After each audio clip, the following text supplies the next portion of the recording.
Hey everyone, we're just letting everyone get in here. We're going to get started in just 1 second.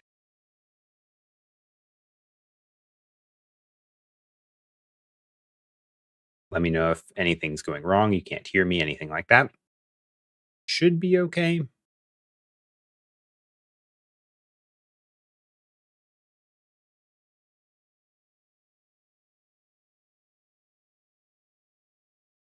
I actually put my first game on Steam.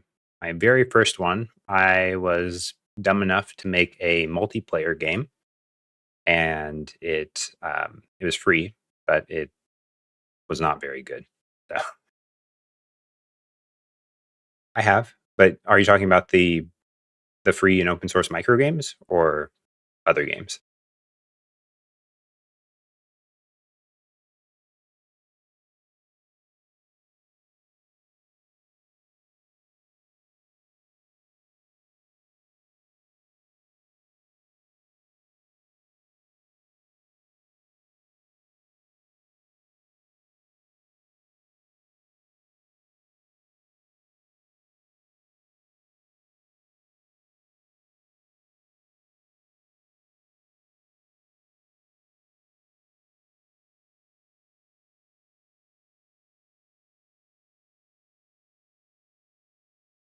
I've definitely not made 100 to 200K off from a game. But we're going to get started now. We've got, I guess, some people in here. Going to get it rolling. Hopefully, we're going to shoot for an hour here. But if it does or does not meet that, we'll see. So, hey, Chris here from LlamAcademy, here to help you make your game dev dream become a reality.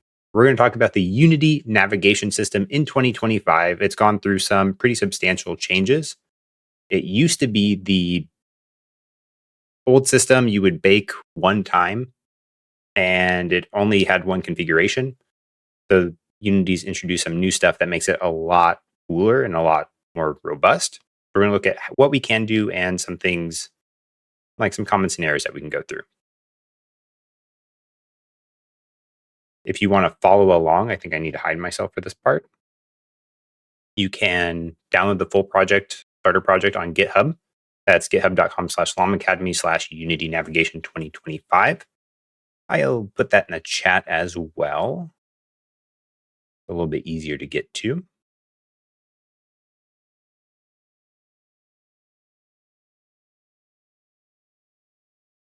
Right here. So you can download it, follow along if you'd like. We'll leave this up on the screen for just a minute so you can get there. And this is a really basic starter project. There's nothing fancy going on in here. It's just if you want to follow along with me in this live stream.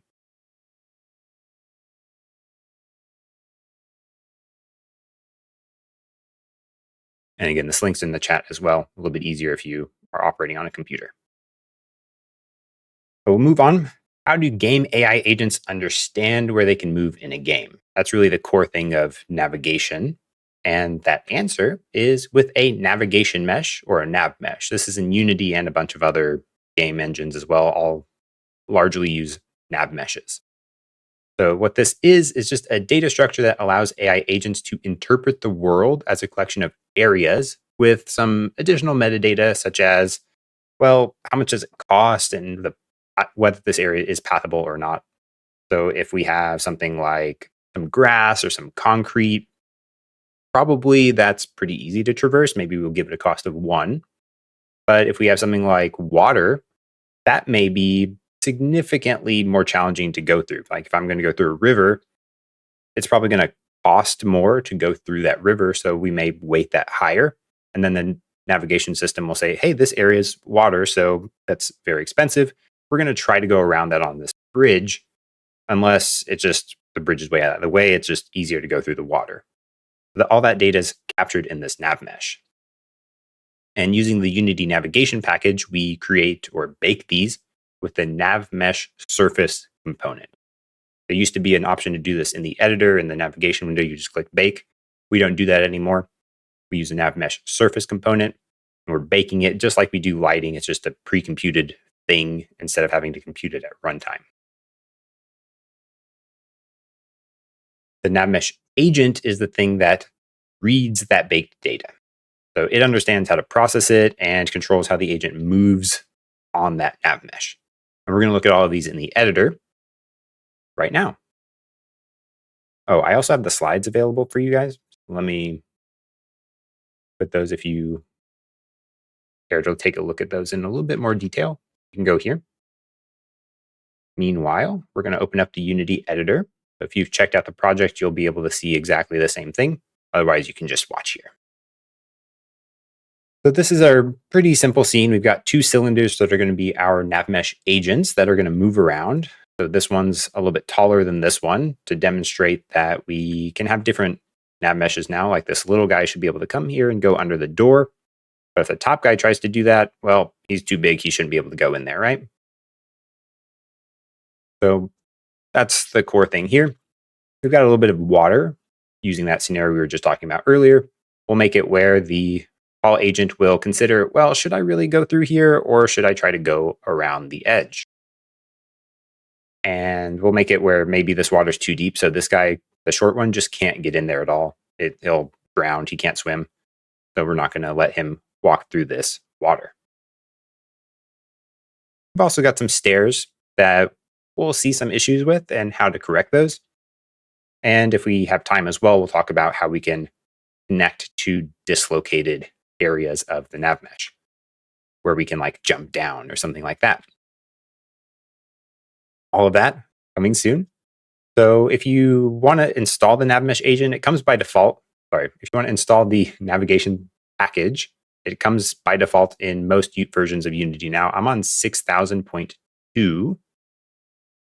And here we go. If you go AI navigation, I'll open up the window. But if you don't have it installed, we'll open up the package manager.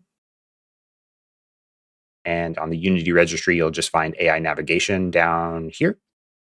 And you'll just install it right here. So that's Window Package Manager, Unity Registry, AI Navigation. And we've got 2.0.8 right now. Once we have that installed, that opens up our NavMeshSurface component.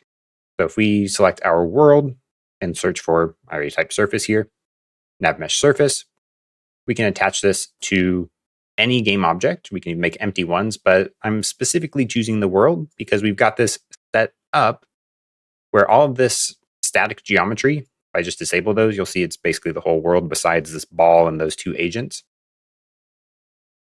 We have the whole world under here, and I do that intentionally because when we're baking a NavMesh with the NavMesh surface, the default is to use an agent type and set it to be walkable. Great. Use geometry, we'll get there in a second, but the important part here is the collect objects, all game objects. So if we bake this, well, now our two NavMesh agents have made it where we can't walk here. So the blue mesh is the NavMesh. We can see that, pretty cool. But the two agents that need to be on the NavMesh aren't there. So most of the time when I'm doing a bake, I prefer to use the a little bit small here. My face is in the way too. Let's move me over here.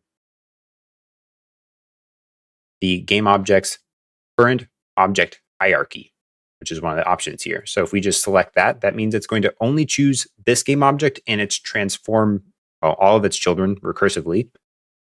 So if we rebake that, we'll see, okay, now this ball and these two NavMesh agents are excluded from the bake. So it's only considering this world and all of this stuff, which is perfect. And we can design our worlds like this to make sure that we only have the important stuff that should be baked in a single transform hierarchy. If we don't want to do that, there are some other options. We can do something like a volume bake, which I also use pretty frequently. And if we select that, we can see, okay, cool. We have the volume it's going to be baked in, and you can adjust it just like you would a box collider. Just move around some of these things to change the size. And if we bake, then we'll see it only bakes what's in this volume. So that's potentially useful in some scenarios. Most of the time, I'll start off with the current object hierarchy and bake from there. The last option that's relatively new is NavMeshModifier Component only. We haven't really talked about the NavMeshModifier Component yet, so we're not going to get into that right now. So we can set to current object hierarchy. And here we go, the use geometry. I don't really like to use render meshes because most of the time, our render meshes, this is saying, should I use for this bake, should I consider the render meshes that we're using, or should I consider the physics colliders? Well, most of the time, the physics colliders are much more simple and line up to where stuff can go. So I really prefer to bake it with the physics colliders. A relatively new option here as well is the generate links, but we're not going to get there right now. We'll come back to that. Don't worry about it. The last thing is our agent type, humanoid. So we only have one agent type right now, and it kind of tells us what it looks like over here. But if we come to open agent settings, that'll automatically open up the navigation window for us. And this is where we can configure different agent types. And you might be like, okay, well, how do I know my different types? In this example, we can tell because we have different shapes of our units. We have a tall agent and a short agent. Well, the short agent, we need a different type for because we're going to want him to move differently in the world. And that's a really key distinction that we make when we're choosing different agent types is we can have a bunch of different ones that are all the same. So an example might be, I have a mage and I have an archer. Well, they're both humanoid looking, around the same size. They might be slightly different heights, but they're more or less the same. And as long as I don't need them to be significantly different in the world that they can traverse, I can leave them all as the same type. However, if I had like a knight that's like got a bunch of armor or something and he's a lot larger, that's when I would say I probably need a new type because he's going to move a little bit different. There may be some areas in the world that he just can't get through. So that's when I'd click here and say, okay, I need a new agent.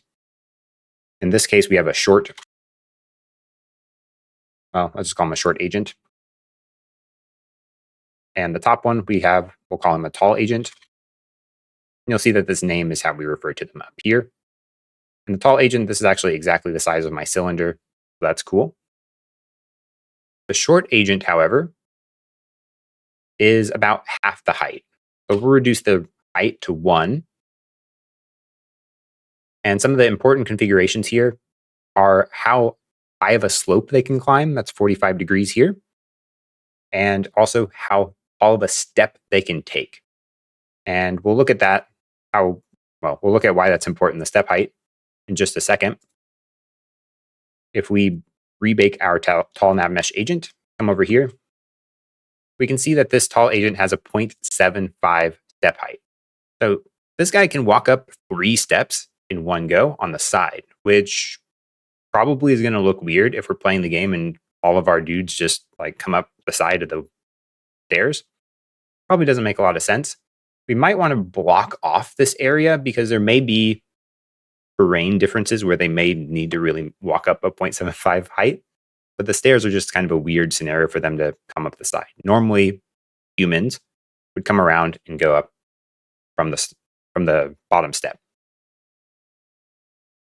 So we'll look at how to correct that in just one second. First, what we're going to want to do is make a second NavMesh surface that will bake for this short agent.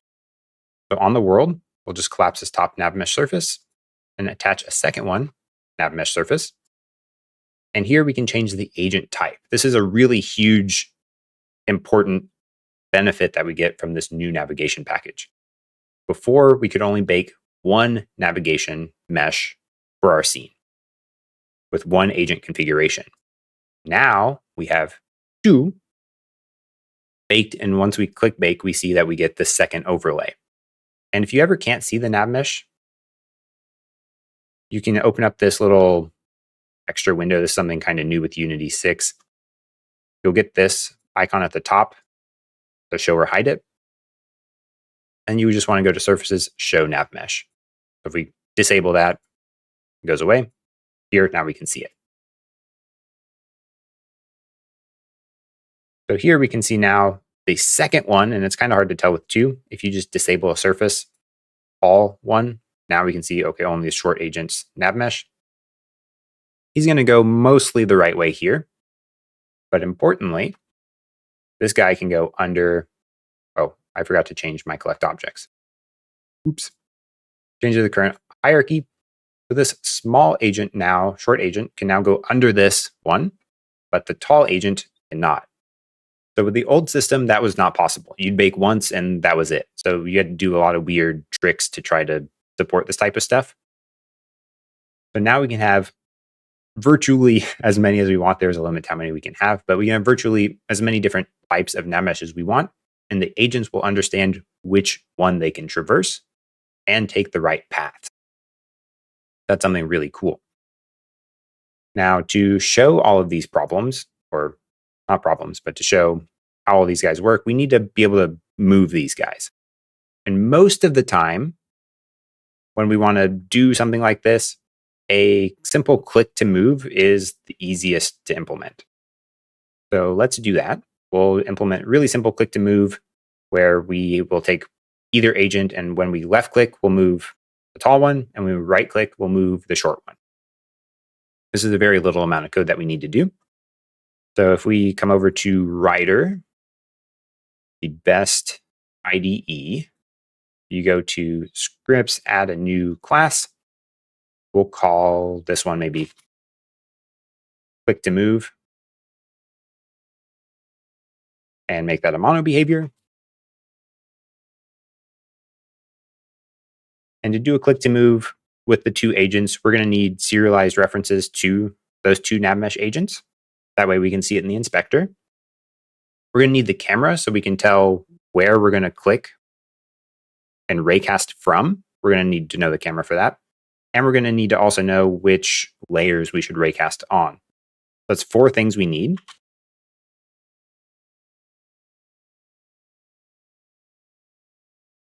There's a NavMesh agent, which comes from Unity Engine AI. We'll just do the using statement for that. We're going to want a short agent. We're going to want a camera.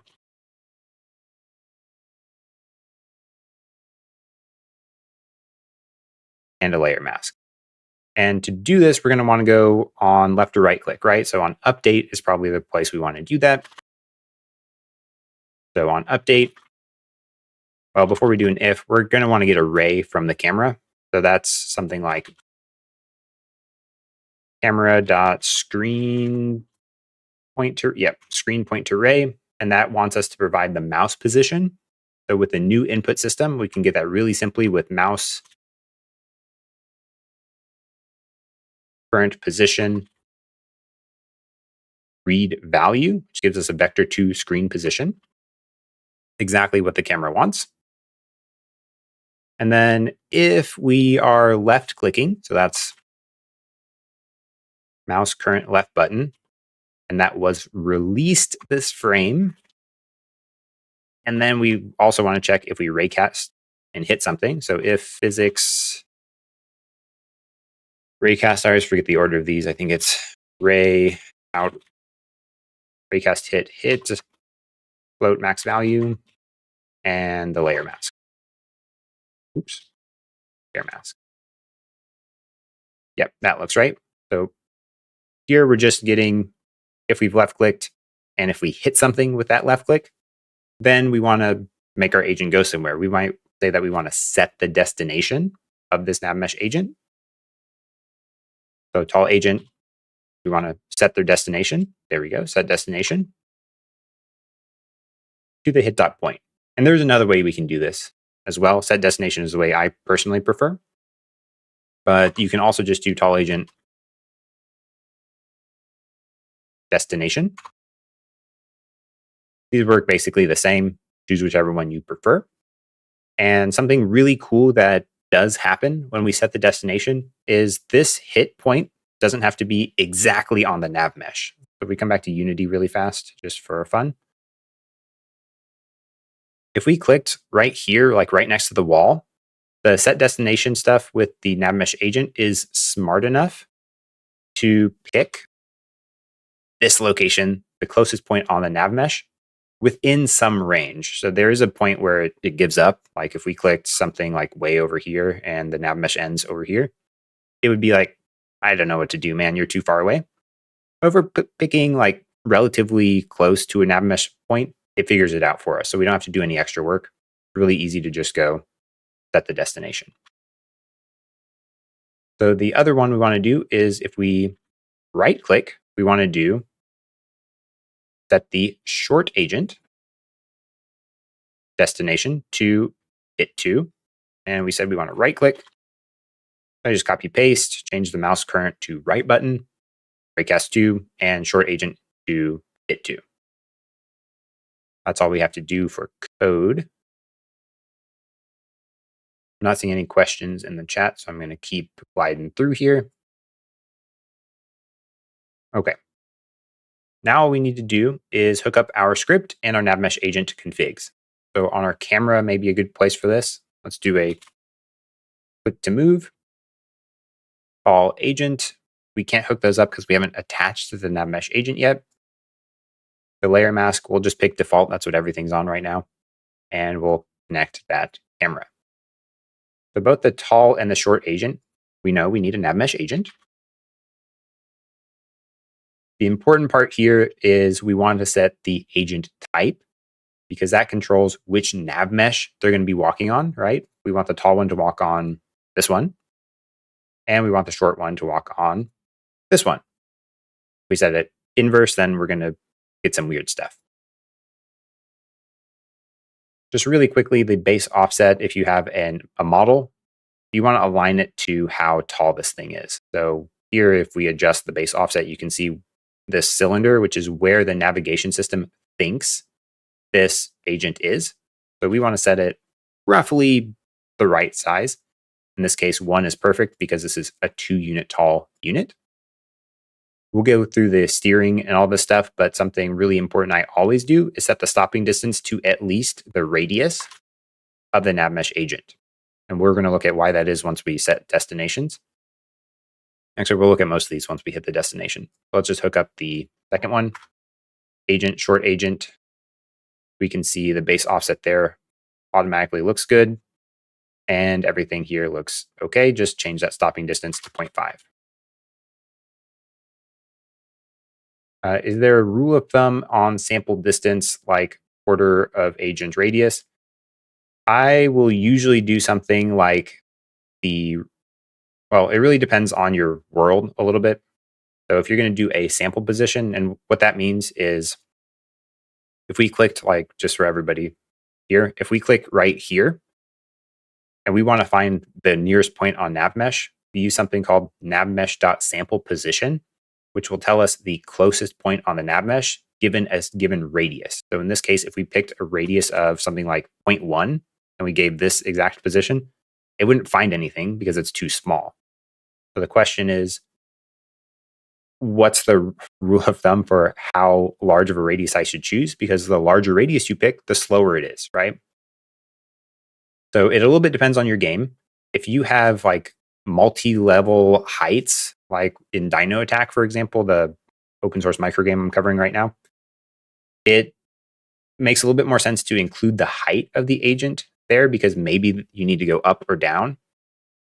But if you have a relatively flat thing like this, I usually choose something like the stopping distance plus the radius. So in this case, we'd have something like the stopping distance is 0.5, the radius is 0.5, so I might use something like 1 to find a reasonable spot. If we want to really consider, I've got like if we just said, for example, that they could walk up here on top of this thing, which currently they can't, then I might throw in the height, like half the height, something like that, to give it a little bit more leniency. And can we implement a queuing system logic in the new NavMeshAgent in order to do not mix agents when moving to destination? If I understand that correctly, that's if I'm going to send multiple units to the same location, we want them to get into a queue.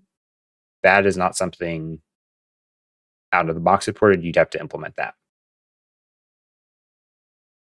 These are like advanced questions for the level we're doing here, but I like it. Okay, so we're going to come to, those are the only questions I saw. On the camera, we're going to hook up the tall agent and the short agent. And then we'll just click play. I think we're good. Oh, I think I need to make sure. Okay, yeah, they're both enabled. Great. So we'll come to the game view and click play. And if I didn't mess something up, in your live stream, your IQ goes down by 50. See? Okay, yep, they both work. So if I clicked over here, we see two problems. One, that they're, well, really one problem and the behavior that we expected. The tall agent has to go around. He can't go underneath this thing. If we right click, the short agent does go underneath there. So that's great. And they'll even repath if we re-click. Now, this weird dancing thing that we see is largely a result of setting two agents. Well, it's entirely the result of setting two agents to the exact same position, which is a little bit where that second question was coming from. If we set them both to the exact same position, this is a really common Unity problem. Hey, we're like battling trying to get to this exact point, and it looks like they're just kind of dumb. So one thing we can do is to increase the stopping distance to slightly larger than our radius, because right now they're both fighting really hard to get within that stopping distance. But if we say something like 0.55, they'll settle because now the short agent is a little bit closer, but the tall agent is within this 0.55 range still, so they're good. That's one option.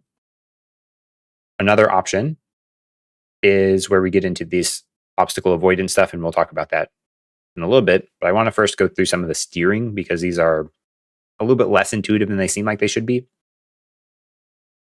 So right now the speed is 3.5. That means that both of these guys can move 3.5 units per second. So each of these boxes is 1. So in 1 second, this guy can go about that far, 3.5. If we lower that to like 1, they move extremely slow, but 1 unit per second. The angular speed is how fast do they turn. So if we click here, we can see a little bit hard to tell with this, but watch the top of the rotation. And this is 120 is really too low most of the time, because most of the time we're dealing with humanoid type things or something that needs to do a turn. And if we have it at 120 where it takes this long for him to fully turn around, it doesn't work out very well because they start like running and they're facing the wrong direction. If you increase this to something like 720 and click, they turn much faster and they don't move basically as quickly in the wrong direction. So that's something I personally almost always do, is increase this angular speed. And basically your speed, angular speed, and acceleration all need to be adjusted together, or it starts looking really weird on animated humanoid models or any other model. The acceleration is how fast do they speed up and slow down. So if we set this to 1, we'll see that they take a really long time to speed up to that top speed, right? And that also affects their turning speed. So sometimes they'll do dumb stuff, really low acceleration, because they can't turn fast enough. They can't slow down and speed up in the direction that you're telling them to go fast enough with something so small as 1. So it affects both the speed up and the slow down speed. 8, a lot of the times, is pretty good. This is a really good default value. And now let's take a look at the obstacle avoidance. This is a really important thing, but I think we need to split our screen for this. If we make sure we have on this AI navigation thing, you want to say show avoidance and have your agents selected for this. If we zoom in here and tell one agent to come over here and the other agent over here, and then tell them to go towards each other, and then we pause, we get this visualization. I'm going to hide the NavMesh. Yeah, here we go. This is better. So this white and red thing is there's so much of it going on because we have the quality set to high. So they're having a pretty high level of granularity detecting where other NavMesh agents, so when it says obstacle, it's talking about other NavMesh agents. So we have a pretty fine granularity of detecting, oh, this guy's over here, oh, this guy's over here. And the white is saying where it's clear, and the more red it is, the more blocked it is. So these guys use something called RVO, or reciprocal velocity obstacles, something like that. Algorithm that is where this is coming from, saying, hey, if this guy's moving at me at this speed, I'm going to say, okay, I'm going to move away from you this much. There's a whole algorithm about it. And there's also RVO2, which is much better, but Unity's using RVO1 on these agents. And we can see here, okay, cool. The top yellow agent is going to go to his left, and the purple one's going to go to his left because they detect each other. So if we resume, those go around each other. Cool. If we lower the quality to low, let's split them up and play again. We see a much lower resolution detection here, but it still is going to do more or less the same thing. They'll poop, just go right past each other. So this is something that is a little bit tricky to feel the real difference from. In fact, the different quality settings most of the time don't really make them behave that much differently. So you can start with low quality because it's the lowest impact on performance. And then if it doesn't work very well for you, start upping the quality from there. Or because really on like PCs and stuff, unless you have probably thousands of agents, the performance hit is pretty small. You might just say, okay, whatever, high quality is good enough for me. I ran over 100 NavMesh agents on a mid-range mobile device in 2020 and 2021 on a Pixel 3a. And they were all using low quality, but there was not really that much difference between low quality, high quality in terms of performance. But when we started going to like the lower end phones, I needed every ounce of performance we could get. So I left them all at low, and it was good enough. So you can always play with these on your target hardware to figure out, is the performance worth the difference in movement of these different avoidance qualities? Now, the really fun one here is the priority. So the priority says, I'm only going to consider priorities of this number and higher. So if we have, imagine we're making a game and we have tanks or vehicles and we have infantry. Let's pretend that the tall agent is a tank. If we set his priority to 49, they will then disregard the infantry, the purple agent. So we just click over here, you'll see that he'll just walk right through him. We set it back to 50 and click just for comparison. He's going to go around him, minimal pushing. Right? Oops. I meant to keep him selected. But with a lower priority, they will only try to avoid units that are the same priority or lower. If they're higher, they will ignore them. So if this guy stays here and we send the purple one, he will go around and will never push this unit. Basically, this tall unit pretends that the purple one doesn't exist. So if you need that type of behavior, the priority is what you're looking for. If you have everyone who needs to consider one another, it's best just to leave them all at the same priority. Now, there are some limits to how many agents will be considered. It's up to 8. So if you have a bunch of units crammed in really close to each other, you will notice that sometimes some of the agents are ignored because it will only consider up to 8 of the nearest other agents.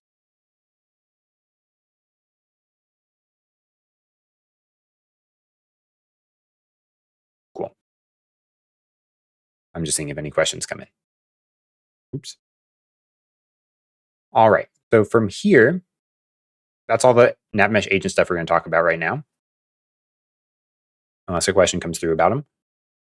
In the meantime, we want to look at the stare behavior. So if we, let's play and just take a look at that. We'll split the screen again.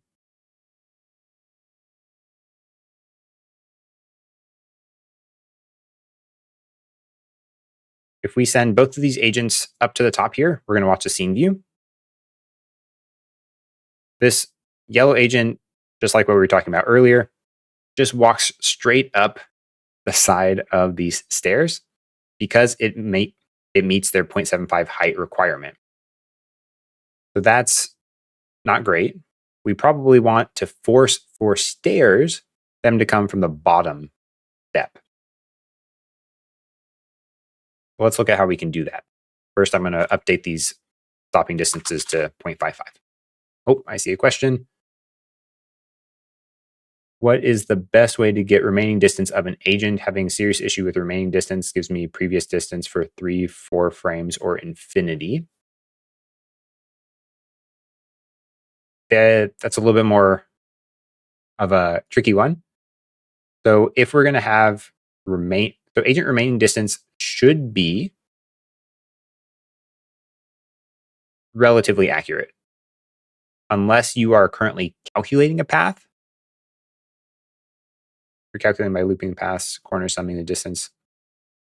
That's not super performant because unless you're doing get corners non-alloc, because if you just do like path.corners, that allocates a new array. You can do that, but the remaining distance should be relatively accurate unless you're currently computing a new path. So I'd be interested to see maybe how are you doing your path generation? Because the only time my remaining distance is really off or invalid, like infinity, is if I've set a new destination or my agent's not enabled or they don't have a path. So there's some trickiness with how you need to check, do I have a path? Am I calculating a path? Whatever. And then you can rely on remaining distance. I'll send you how I manage that in DynoAttack, because I did have this problem where I was setting the destination sometimes too frequently and the agents would just like freak out a little bit. I'll send you the specific code where I address that, because there's like multiple checks you need to do basically before you can use the remaining distance.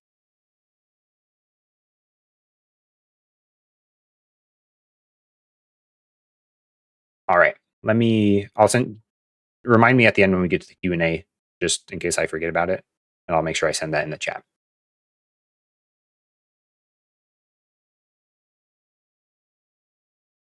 What's the best way to link pre-baked NavSurface chunks together so NavMesh agents can traverse them seamlessly? Overlapping mesh don't seem to work directly and links strange walk behavior. Yep, that is a challenging problem. I addressed that on DynoAttack actually very recently about how I connected these things. The short answer is NavMesh links are how you connect them. They won't automatically just meld together if you have multiple surfaces that are baked at different times or whatever. You have to do a NavMesh link and you have to customize your agent link traversal to make it look good. That's really the only option here.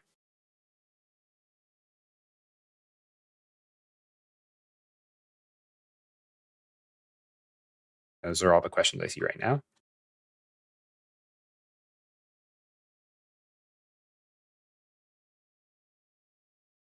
Let's go and fix this stair issue. So in our world, because we're going to only collect objects children, we need to make a new NavMesh. We're going to use a NavMeshModifier_Volume. So I'm going to call it stair modifier. And we're going to add a component called the NavMeshModifier_Volume.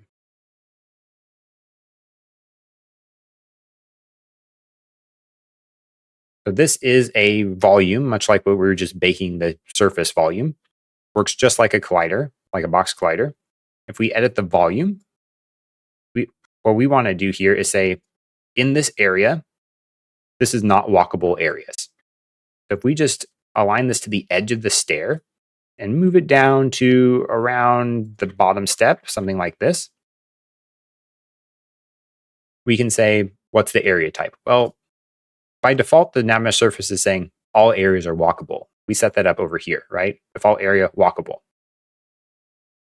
So on our NavMeshModifier_Volume, all we're doing is telling the NavMesh surface, hey, I know you think this is walkable. Forget about it. This is not walkable, by saying not walkable right here. That will block agents from walking in this area. And we can choose which agents should be affected. The tall and the short agent are the only two, so we'll keep all. And the stairs has two sides, so we'll just copy and paste it as new. And then edit the second one to be aligned over here on the other side.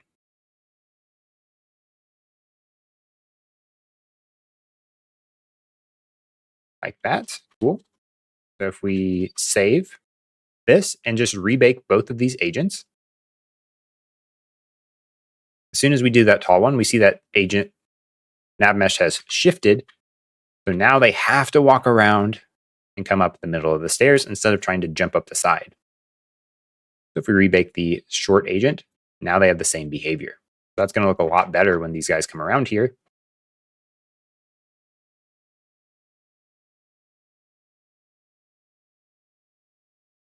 We send them both up here. We'll see both of them. They're going to have to walk all the way around and then come up here.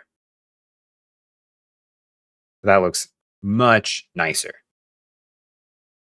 But marking something as not walkable is not the only thing that we can do.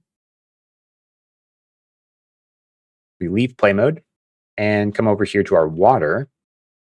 I promised we were going to do some water stuff. So again, we can do this with a NavMeshModifierVolume because this is not a separate game object. If our water was a separate game object, we could just use the NavMeshModifier. But since this is all kind of baked together, we're going to say make a new empty object called the water volume. And again, attach a NavMeshModifierVolume. And it's a little bit hard to see this with this overlay. So if we disable the show NavMesh, you can align this a little bit more quickly. That looks pretty good. I'm not going to make it totally perfect, but something like this is pretty close. And let's say, well, we said we wanted the short agent to be not walkable. They should not be able to come in here. So we can say only affect the short agent that to be not walkable. Then we want to also make it where the tall agent thinks this is water, so they can still go through it, but they want to avoid it unless it really is going to help them out to go straight through it. So we'll copy and paste so we get the same size. Change it over to the tall agent. And here we have only walkable, not walkable, and jump. We come to open area settings. That'll open up the navigation window areas. We were on agents before. This is other tab, areas. We add a new one. We can have up to 31, like we can have up to 31 physics layers. We have up to 31 navigation layers. So we have user 3, we're going to call it water. And let's give it a cost of 2. This is a relatively small thing of water, so it probably doesn't get too deep. It won't be that bad for them. And keep track of this ink color, or make note of that. That's going to be showing up here in just a second. If we show the NavMesh again, right now, it looks like this is just normal area. If we start with the short agent and bake, now the short agent can't come in here. They're totally blocked, can't come through this water. Too deep for them. They're like, forget about it. I'm not going to swim. Now for the tall agent, we bake. Uh-oh, I messed up something. Oh, I forgot to update the area type. So the tall agent right now, it's also marked not walkable. They can't go through it. If we change it to water and rebake, now this area is pink. Oh, that lined up pretty well. Cool. So that same pink color we saw in the navigation areas here will show up here. So when we're inspecting our mesh, we can see per area what color it is, and that gives us a visual indication of how the navigation system's interpreting these different areas. So now if we enable both of these and come back to just the game view and play,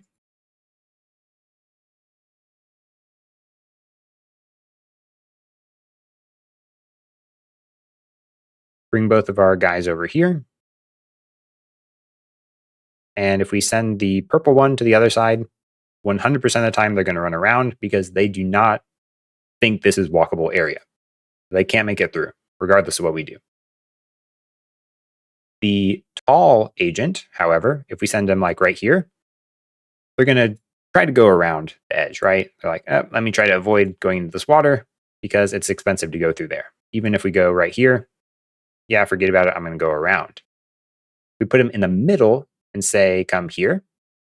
Now they're going to go through because this 4 units only has a cost of 8 versus whatever this sum ends up being, probably more like 12 or something. That's too much. So we're not going to go there. We're going to bite the bullet and walk through this expensive water to walk through. So that gives us the ability to dynamically, well, not dynamically, but we can bake in, hey, this area is really expensive to move over. Don't worry about it. Don't go in here. It's not worth doing. Block it all together, all with the NavMesh modifier or the volume. Just so we see the NavMesh modifier component, we'll add a new one called the NavMesh modifier. This one has a couple of different options. We're not going to get into all of them right now because I do want to get onto the NavMesh links. But we have the ability to add or modify an object or remove it.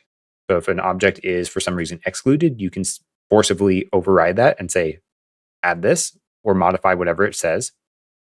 It can also affect only specific agents, whether it should apply to children. And then you can override the area like what we just did. We can choose not walkable, jump, water, whatever. And you can also prevent links from being generated, which we'll again talk about in just a minute. And this works based on your object. So if you're using the collect objects, well, not collect objects, the use geometry physics colliders, it will go based on the physics collider of your NavMesh modifier. If you're doing render meshes, it's going to use the render mesh of your physics of your NavMesh modifier. Oh, okay. Now, really important to note that NavMesh modifiers and NavMesh modifier volumes only affect the NavMesh at bake time. So only when we're in here and clicking bake or baking at runtime, which we're not going to get into baking at runtime today. So only when we're here and saying bake will it update. So if we're in play mode, I'm just going to copy paste this water volume. Once it gets in there, yep, water volume. Notice nothing happened. That's because the NavMesh is already baked. I have to bake again to consider these new NavMesh modifiers and NavMesh modifier volumes. However, sometimes we have dynamic elements in our game that need to carve the NavMesh at runtime. In that case, we want to use something called the NavMeshObstacle. If we select this sphere obstacle, let's pretend it's a boulder. We can attach the NavMeshObstacle component. And since it's a sphere, maybe we want to use a capsule and set the radius and the height to the same size. And we're saying we want to carve the NavMesh, meaning it's going to cut out around it when we turn on carve. And through scripting, you can toggle this on and off as you like. And it also has these configurations about move threshold and time to stationary. If I move this really small amounts, oh, there we go. I think you just saw it. Really small amounts, nothing happens. But if I move it too far, it stops carving. It pretends like it's not there until I leave it alone for 0.5 seconds. Then it carves again. That's because we have carve only stationary turned on. If you turn this off, it updates in near real time.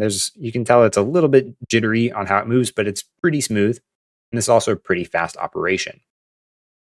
However, you'll notice there is no option to configure which agent types are affected by this. The NavMeshObstacle always carves all NavMesh types. So both the tall and the short agent in this case. So this only really works well for us when we have something that affects all agents.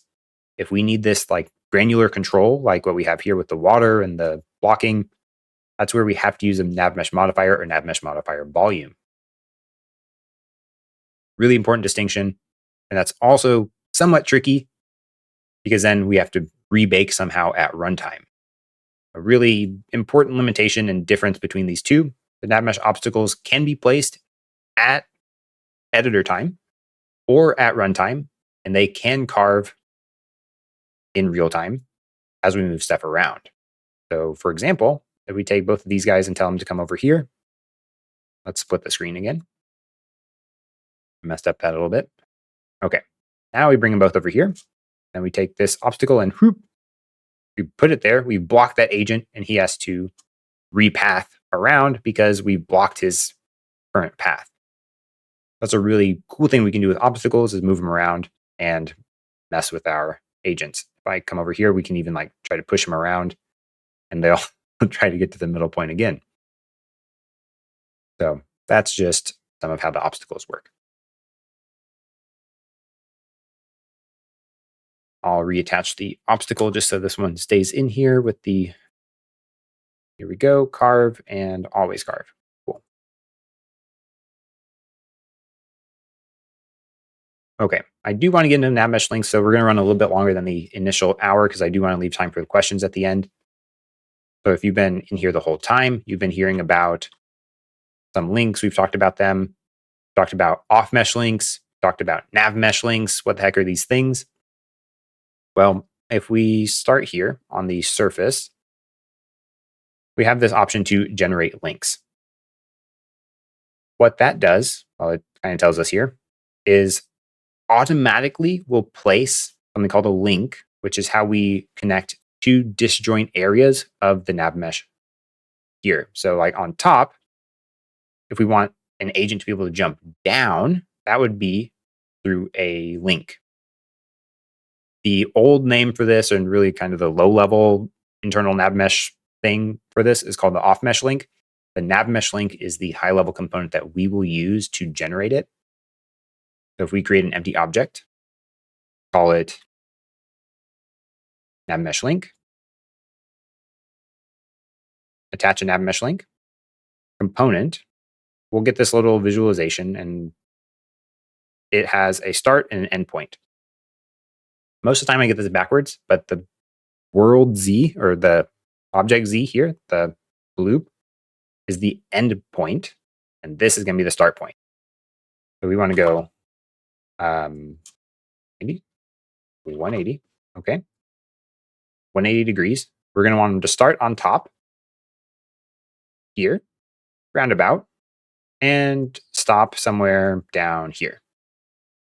And if you pay really close attention, you can see whether it's connected or not. Notice the change in this. If I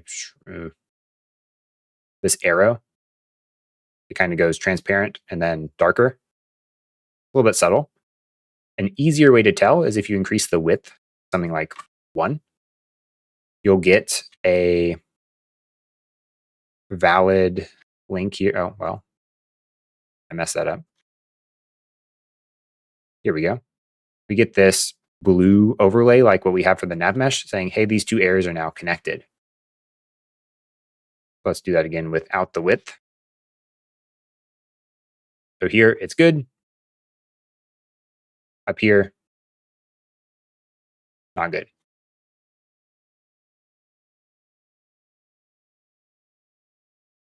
Oh man, I really messed that one up.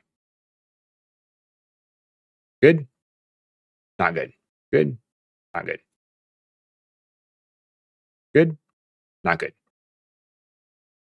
Way easier to tell with this width thing, but the width comes with some challenges of their own.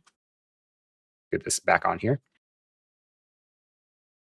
Oh, sorry. If we set a NavMesh obstacle and don't click to carve, what will happen? Sorry, that's a great question.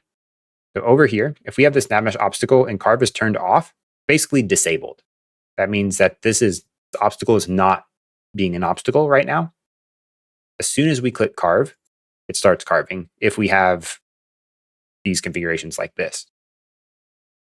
So if you have a boulder as an example, and it starts maybe up here, and then you only want to start carving as it's rolling, as an example, whenever you have your code set up to make it start rolling, you would start rolling and turn on carve, and then it would do this and move together. And then maybe at the end, whenever it's done, you turn off carve. And then it goes back to not messing with the NavMesh at all. That's a great question.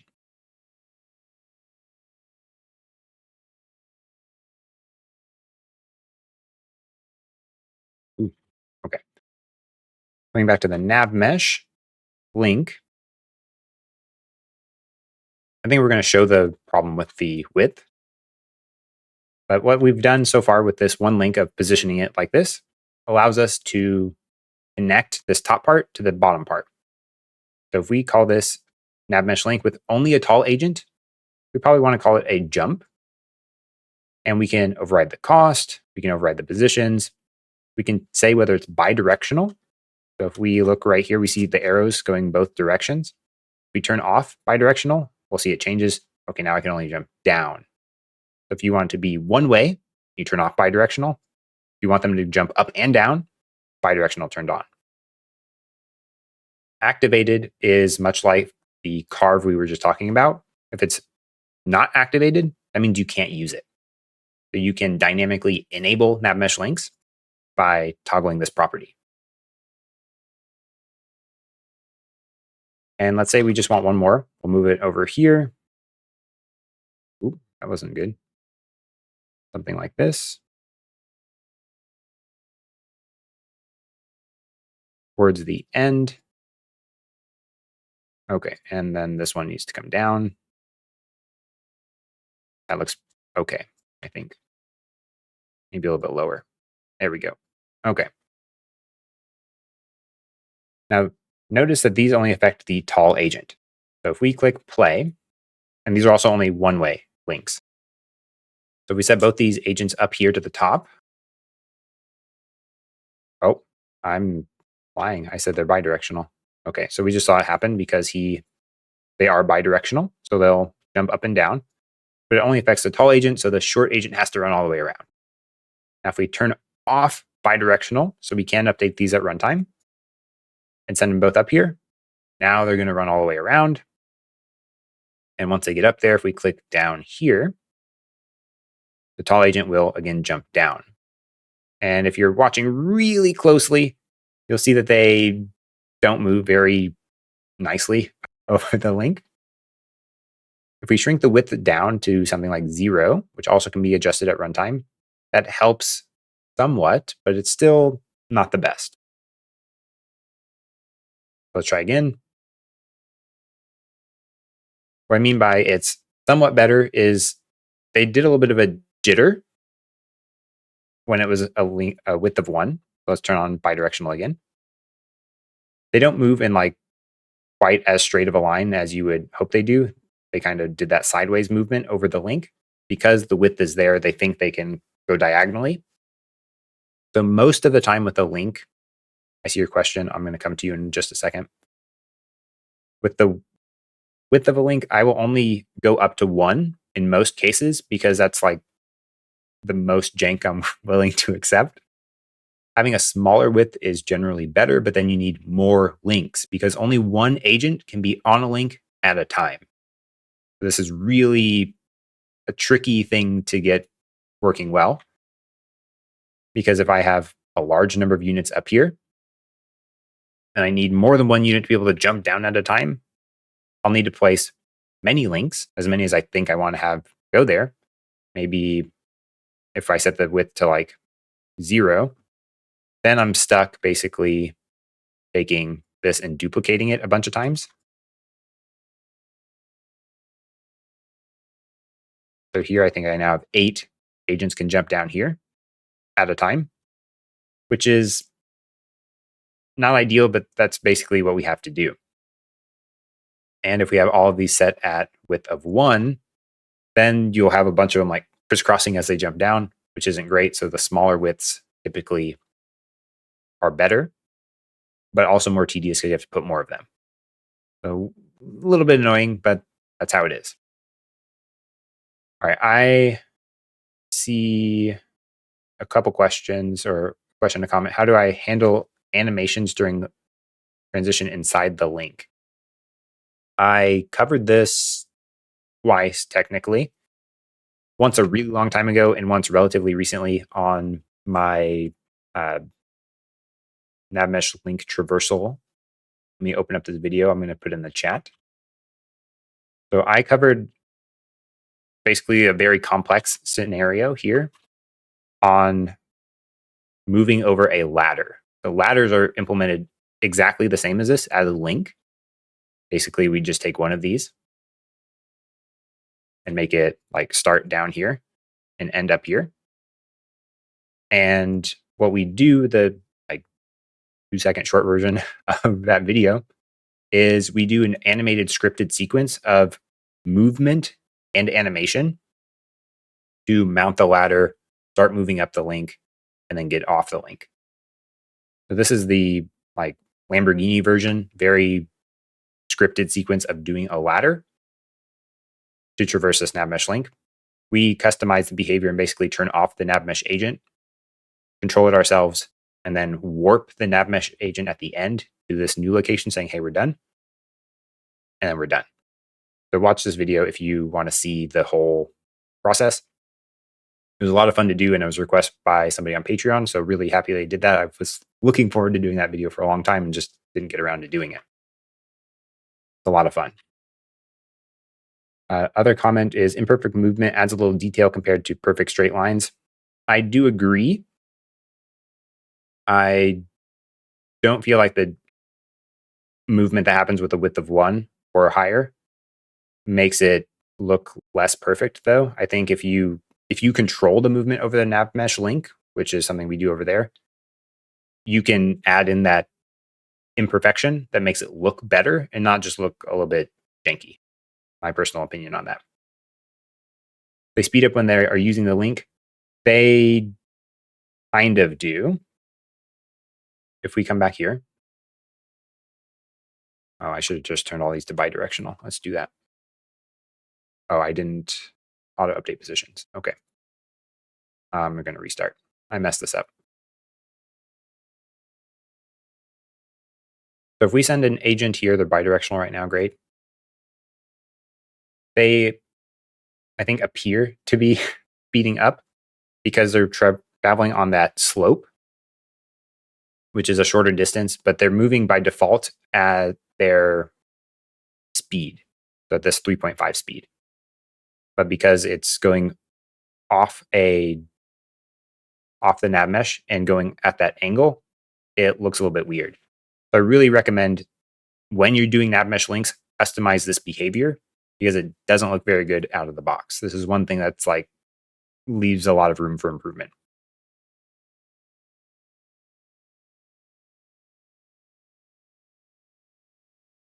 Okay, I think these were all of the 4 components I wanted to cover here. So let's come back and talk about some myths with the navigation system and then open it up for, I'm going to move myself back over here. Open it back up for some Q&A. We'll stay on for a little bit longer to go through those. So with a Unity navigation system, some myths are, so these are not true. The navigation agents don't avoid each other when they're pathing. You saw today, that's not true. They do consider each other. They consider up to 8 of the nearest other NavMesh agents when they're pathing, as long as you have the obstacle avoidance turned on, and they have the same priority, or the other agents around have a lower priority. Path calculation is single-threaded. There was actually a question today around some of this that is because the path calculation is not single-threaded. If you use NavMesh calculate path, that is single-threaded. If you say NavMesh agent set destination, that is not single-threaded. Sometimes it takes multiple frames to get back the navigation path result. So the Unity navigation system is very well optimized. There's a lot of stuff that goes in there. It's using the job system, all this kind of stuff. And sometimes that results in behavior that we're like, what's going on? Because it took more than one frame to happen. NavMeshes can only be baked in the editor and they can't be updated at runtime. Also, not true. It's a little bit, actually, it's pretty easy now. It used to be a little bit more complicated. It's pretty easy now to update the NavMesh at runtime. You can bake new NavMeshes. You can rebake what you've already baked. All kinds of stuff possible with this system. You can update and create all kinds of dynamic stuff at runtime. And the final one is you can't use root motion with the animation with the NavMesh agents. Also, totally not true. I covered how to do root motion with NavMesh agents probably 2 years ago. That one here. Totally possible. It works really well. A couple of little nuanced things you have to worry about keeping them in sync, but really possible, and you can get really great movement results with it. That's all of the myths here. I'm seeing some chats. Yep, no name, totally agree. If you add a delay with that jump and synchronize that, it works great. This would also happen if there are no slope or height difference. So yeah, you need to do custom. Yep, totally agree. All right, I'm going to move my face over here again. So now we're going to just do Q&A, live Q&A, and I'll plug my RTS course. So if you are looking to make an RTS with Unity, this RTS course is 25.5 hours long. It uses the Unity navigation system. It uses Unity behavior. It's a more intermediate to advanced level coding thing. So if you are a very beginner, this is probably not the right course for you. But if you're trying to really get into this and want to see how you can build your own RTS, check out this link here. Now, any Q&A will stay on for, I don't know, like 15, 20 minutes, unless no one else has any questions, then we'll cut it off. So I'm watching the chat. How can we avoid having NavMesh baked inside geometry? Great question. So if we have I'm going to pull up Unity, I think, for this baked geometry inside a container or closed room. Yeah, okay. So there's two ways to basically, if I'm understanding you, let's try to do something live real fast. If we have my Pro Builder thing, this Zoom. What's one of these? Yeah, this one. Okay, cool. If we have something like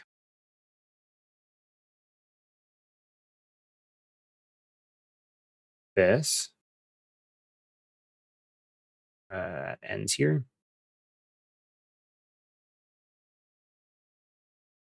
And we rebake the NavMesh. So even if we merge these, I think we can merge them in here with Pro Builder. Yep, cool. And then, maybe we'll put a roof on it too, just for super fun.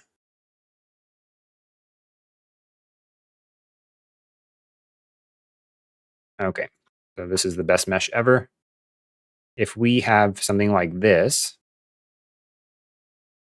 and we put it here and bake, we get something on top, and well, this is probably too short. If we bake the other one, we get a NavMesh inside and on top, which isn't great. So there's sometimes what we'll want to do is say, oh, well, we'll just say like NavMeshModifier and say, you know what, not remove this object, but say all agents should be overridden and say not walkable. That's like the initial thing that comes to mind with this, at least for me. And that helps somewhat, but on the inside, that helps on top, right? We said this thing is no longer walkable. So this area is not walkable, but the inside is still walkable. So you can do this two ways. One is with a NavMesh modifier and then make something like a modifier volume on the inside and mark that as not walkable as well. That's probably the straightforward answer to this. So if we do something like this and say, yeah, in here, not walkable, and then rebake. Oh, I don't think I'm affected. Oh, I did. Okay. I don't think I made it all the way down. Okay. And then rebake. Now it's gone away. So now we have nothing on the inside or on top. So basically on our rooms, we need to say, yeah, don't do this. And if your roof lines up with the inside and doesn't have this overhang like what I did, then you don't need the modifier as long as you make your NavMesh modifier volume tall enough to overlap the roof as well.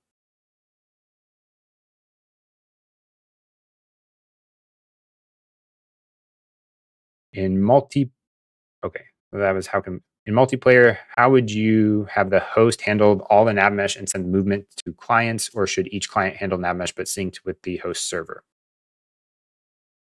A little bit tricky on that one.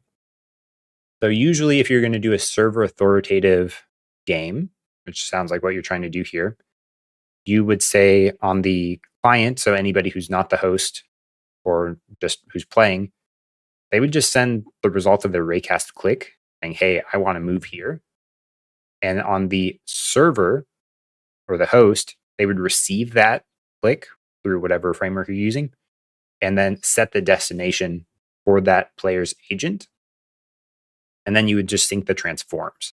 That gives the host or the server have all of the responsibility of doing the pathfinding, the avoidance, all that kind of stuff. And your clients would then just synchronize the transforms and do any movement interpolation stuff to make it smooth. Hope that helps. No name.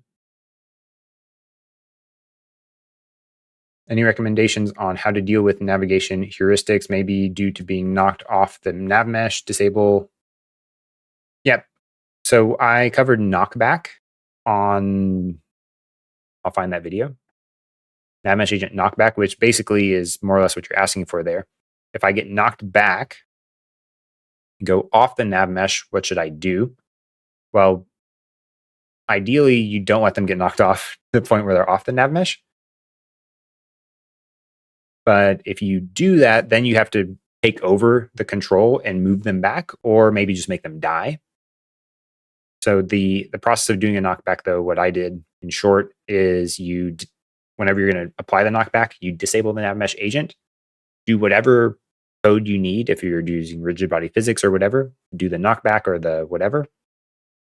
Once you're done moving, you do a sample position at their current location. And if you do NavMesh sample position at their current location, if you find something, great, you just warp them to that location and then enable the NavMesh agent. And then they're good. They resume doing whatever they were going to do.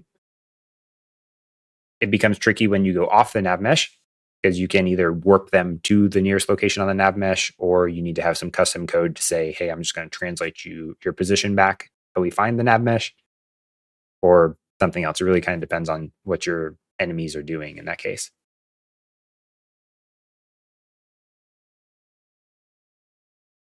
Hope that helps, Anthony. For 2D tile maps, which approach would you choose?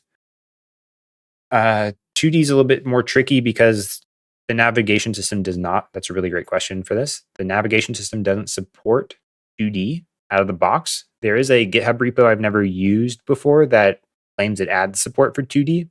So I'd probably start, just me, I'd probably start with that one and see, does that work? If so, then cool, I can just do everything the same way I was doing it before. If it doesn't work the way I expected, then basically you're left putting your own A-star algorithm in place, which isn't fun, but that's what's there. Or A-star Pathfinding Pro on the Asset Store is another one that does support 2D, I think, that you could use as well.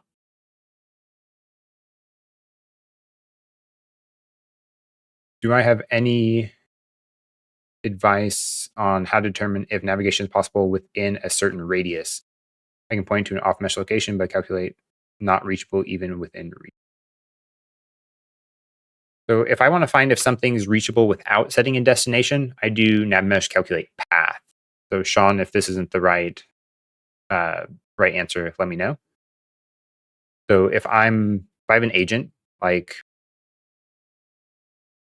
this one, and I'm like, can I get to this corner or whatever? I calculate a path to here and find if the last area of that path reaches there. So if you, let me back up a little bit. If we take this guy and say calculate a path to the top of this roof, most likely it's going to tell me path calculation failed. It can't do it. That's how we'll know it doesn't work. If I calculate a path to something like the middle of this sphere, probably I'm going to get like a path to this edge. In which case, I would need to check, did I make it Like, is this close enough for me to consider like that's reachable or not? Which we can do with checking. I'd probably check the radius plus the stopping distance and say, is that good enough? If so, cool, yeah, it's good to go.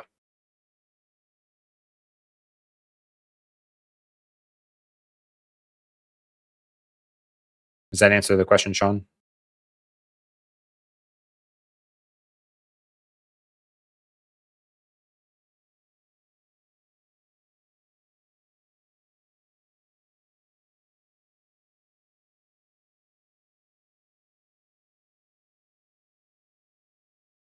I'm not hearing an answer, so I'm going to assume yes. Okay, cool.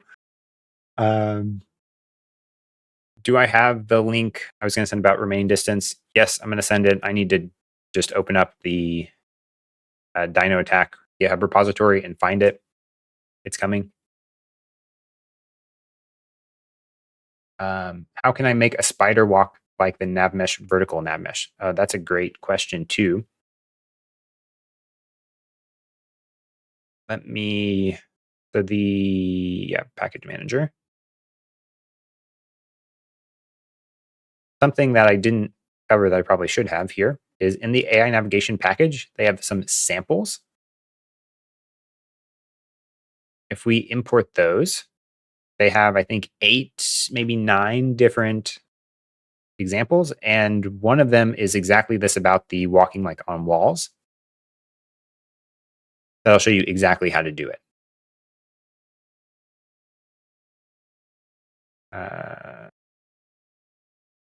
Sure.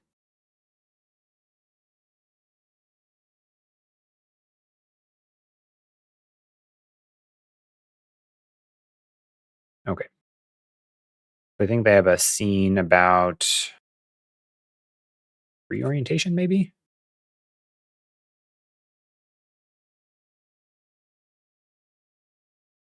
Ooh.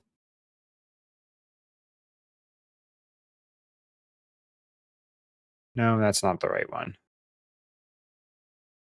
Anyway, one of these ones, I'm not exactly sure the right one, but one of these samples that they have will show you how to do this. And a lot of these samples are really good at showing different capabilities of the navigation system. So I highly recommend you check these out if you have never seen them before. Samples are a little bit hidden a lot of times on these packages, but a lot of times are really good too. Also, have a dynamic NavMesh map, such as opening new areas or moving platforms moving into walk distance. Yes, you can open new areas. Totally possible to do that. Actually, in Dino Attack, you basically behind the wow, behind the walls with the where the humans are defending. It's basically a locked area for 2 types of dinos, and they have to destroy the walls before they can get there. So that's more or less the concept of opening a new area. There's multiple ways to approach that. Really depends on your exact use case. I think this link, I don't remember if I sent this already, but this video that I just did like 2 weeks ago is how I managed that. So that'll be really helpful.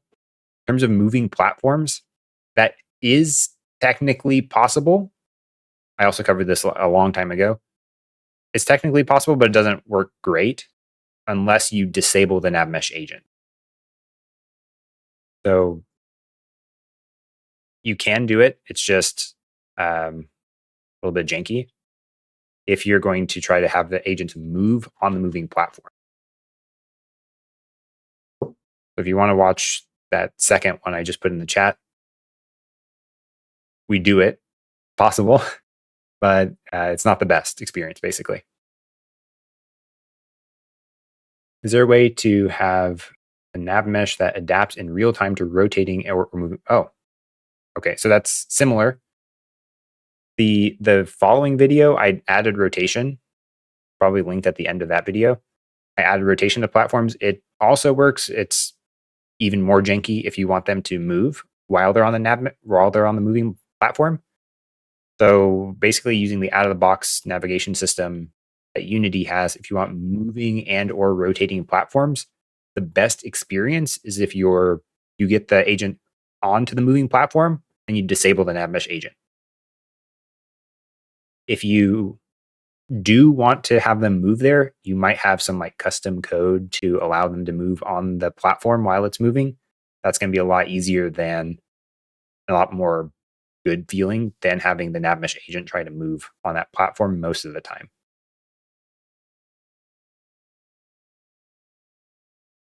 Okay, I got one more question. I think we're going to call it a day for today. So, any general tips on optimized performance when using a lot of agents? Something like you must do when using a lot of NavMesh agents. Really, the navigation system is pretty performant. Again, in like 2020, I think, so around 5 years ago, I had over 100 NavMesh agents running on a mobile device, like not even top of the line mobile device, like a Pixel 3a. And the performance problems that I ran into were about rendering, having that many animated meshes on the screen at a time. The navigation system was extremely fast, even with 100 agents on a mid-range mobile device. So most of the time, what we run into problems with are not the navigation system. There's usually bigger hurdles to get over. I've never had to really worry about, okay, how much optimization am I doing around agent movement? There's a lot of optimization to do if you're trying to rebake NavMeshes. That's something to really watch out for. But just for like movement, I haven't ever had to do anything to worry about it. It's just good out of the box. Oh, I'm not showing my questions. Does NavMesh calculate their path in regard to other agents in the way? Is it so possible to ignore everyone in the way? Okay, so do NavMesh agents calculate their path in regard to other agents in the way? The answer to the path calculation is no. They don't consider the other agents when they're calculating their path, but the pathfinding process is twofold. One is, how do I get from here to there? And then there's agent avoidance, so the local avoidance aspect of it, where they're like shifting, like what we saw with that overlay. That component is what considers the other agents, but the actual path navigation doesn't consider, oh, I see there's 100 agents in the way to get to this point, so I'm going to calculate a different path. That doesn't happen. If so, is it possible to make them ignore everyone in the way? It is possible to completely ignore everybody in the way in terms of the local avoidance, if you lower the priority of that agent. So we talked about earlier with, if I have a tank, I may lower the priority to 49, and then they'll ignore all of the priority 50, which is the default for the NavMesh agent. We'll ignore all of those and just plow straight through them. And then all of those agents would consider the tank, but the tank wouldn't consider all those other agents. Those are the two components of the pathfinding. I hope that answers the question effectively.